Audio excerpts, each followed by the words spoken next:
Mesdames et messieurs, bienvenue dans cette analyse exclusive où nous plongeons au cœur d'un conflit qui secoue le Moyen-Orient et captive l'attention mondiale, la guerre entre l'Iran et Israël. Depuis 4 jours, les deux nations s'affrontent dans une escalade militaire sans précédent, marquée par des frappes aériennes, des cyberattaques et des pertes humaines et matérielles colossales. Mais ce qui rend ce conflit encore plus intrigant, c'est le silence imposé par les autorités israéliennes, la traque des journalistes et une vérité que certains semblent vouloir dissimuler. Préparez-vous à une immersion dans les détails choquants de cette crise, avec des révélations qui pourraient vous donner des frissons. Accrochez-vous, car ce que vous allez découvrir risque de changer votre perception de ce conflit. Une pluie de missiles sans relâche. Lundi 16 juin 2025, l'Iran a lancé une offensive d'une ampleur inégalée de 700 missiles contre Israël, promettant des frappes, sans interruption jusqu'à l'aube. Ce n'est pas une simple déclaration, les missiles iraniens ont frappé des cibles stratégiques, plongeant Israël dans une situation critique. Selon des sources fiables, le port de Haïfa, un poumon économique du pays, a été visé, tout comme la raffinerie de pétrole de Bazan, qui produit plus de 200 000 barils par jour. Cette dernière a été dévastée, entraînant sa fermeture et la mort de 3 personnes.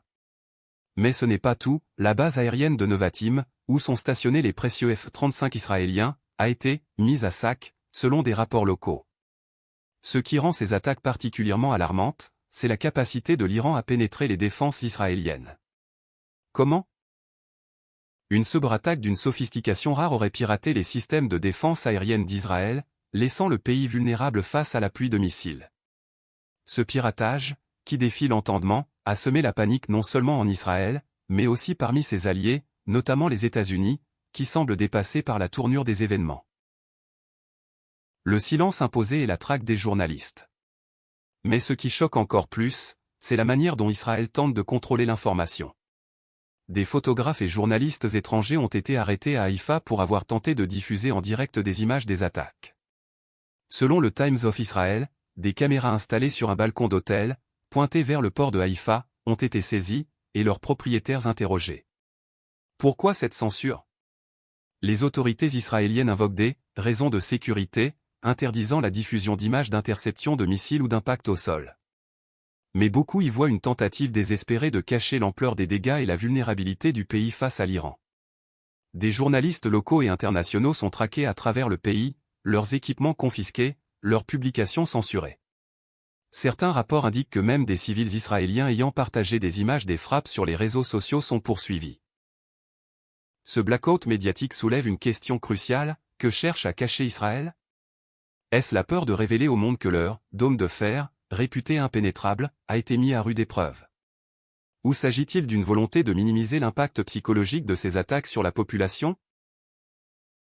Les cibles stratégiques dévastées. Revenons aux cibles iraniennes. Outre le port de Haïfa et la raffinerie de Bazan, la base aérienne de Galilée a été touchée, un site clé pour les opérations militaires israéliennes. Des images satellites, publiées par des sources indépendantes, montrent des infrastructures en ruine, des hangars détruits et des pistes d'atterrissage inutilisables. La raffinerie électrique de Haïfa, essentielle pour l'approvisionnement énergétique du pays, est également hors service.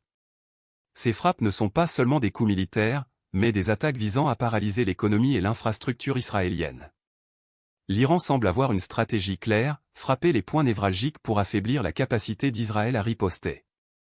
En ciblant des bases comme Nevatim, où les F-35 et F-16 sont stationnés, l'Iran cherche à neutraliser la supériorité aérienne israélienne. En anéantissant des sites comme la raffinerie de Bazan, l'Iran prive Israël d'une ressource économique vitale. Ces attaques, combinées au piratage des défenses aériennes, montrent une préparation minutieuse et une audace qui ont pris le monde par surprise. La réponse internationale et l'impuissance des alliés. Face à cette escalade, les réactions internationales sont marquées par l'urgence et la confusion.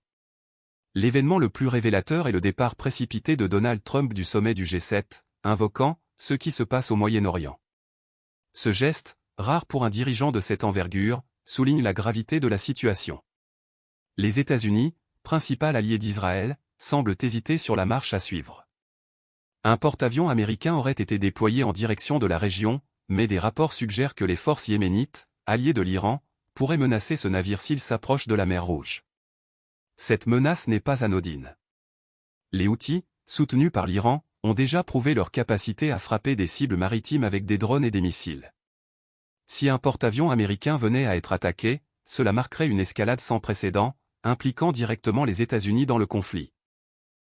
Pourtant, certains analystes rappellent que les États-Unis n'ont pas un historique de succès militaire éclatant dans la région, ce qui alimente le scepticisme quant à leur capacité à renverser la situation.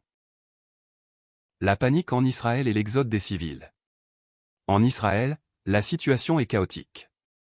Des centaines de civils, terrifiés par l'intensité des frappes, tentent de fuir le pays par la mer, payant des milliers de dollars pour une place sur des bateaux. Cette fuite massive témoigne de la peur qui s'est emparée de la population. Les images de foules désespérées, cherchant à quitter un pays qu'elles pensaient invincible, sont un choc pour le monde entier. Pendant ce temps, les autorités israéliennes, menées par Benjamin Netanyahou, restent étrangement silencieuses sur l'ampleur des dégâts. Cette discrétion contraste avec la stratégie iranienne, qui ne cache pas son intention de viser les hauts cadres militaires et les sites stratégiques. L'Iran aurait déjà éliminé une vingtaine de hauts responsables israéliens, selon des sources non confirmées, dans une tentative de décapiter le commandement militaire adverse. L'arme secrète de l'Iran, le Shahed 238. L'un des éléments les plus troublants de ce conflit est l'utilisation potentielle par l'Iran de son drone de dernière génération, le Shahed 238. Ce drone, conçu pour des frappes de précision, pourrait changer la donne sur le champ de bataille. Capable d'échapper au système de détection traditionnel, il représente une menace directe pour les infrastructures israéliennes. Si l'Iran déploie cet engin pour la première fois, comme le suggèrent certains rapports, cela pourrait marquer un tournant dans la guerre, renforçant la position de Téhéran face à un adversaire affaibli. Une guerre aux enjeux nucléaires? L'un des aspects les plus inquiétants de ce conflit est la question des sites nucléaires. L'Iran a tenté, sans succès apparent, de frapper des installations nucléaires israéliennes. Ces échecs, cependant, ne diminuent pas la gravité de l'intention. Un seul missile bien placé pourrait avoir des conséquences catastrophiques, non seulement pour Israël, mais pour la région entière. Les États-Unis, qui possèdent des armes capables de détruire ces sites, observent la situation avec une prudence extrême, conscients que toute intervention directe pourrait déclencher une guerre régionale, voire mondiale. Pourquoi ce conflit nous concerne tous?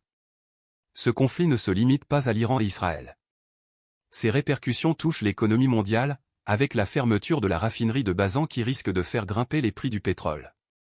La panique en Israël pourrait déstabiliser davantage la région, déjà marquée par des tensions avec des groupes comme les Houthis ou le Hezbollah. Enfin, le piratage des systèmes de défense israéliens soulève des questions sur la cybersécurité mondiale. Si une nation peut neutraliser les défenses d'un pays aussi avancé technologiquement qu'Israël, qu'en est-il des autres? Mesdames et messieurs, ce conflit est un rappel brutal de la fragilité de la paix mondiale. Les images de destruction, la censure des médias, la fuite des civils et l'ombre d'une escalade nucléaire nous interpellent tous. Alors que l'Iran et Israël s'affrontent dans une guerre sans merci, nous devons nous demander, où cela nous mènera-t-il? Pouvons-nous encore espérer une désescalade? Je vous invite à partager vos réflexions dans les commentaires, à liker cette vidéo et à la diffuser pour informer le plus grand nombre. Ensemble, plaidons pour un monde où la paix l'emporte sur la violence. Restez connectés pour plus d'analyses exclusives. À très bientôt.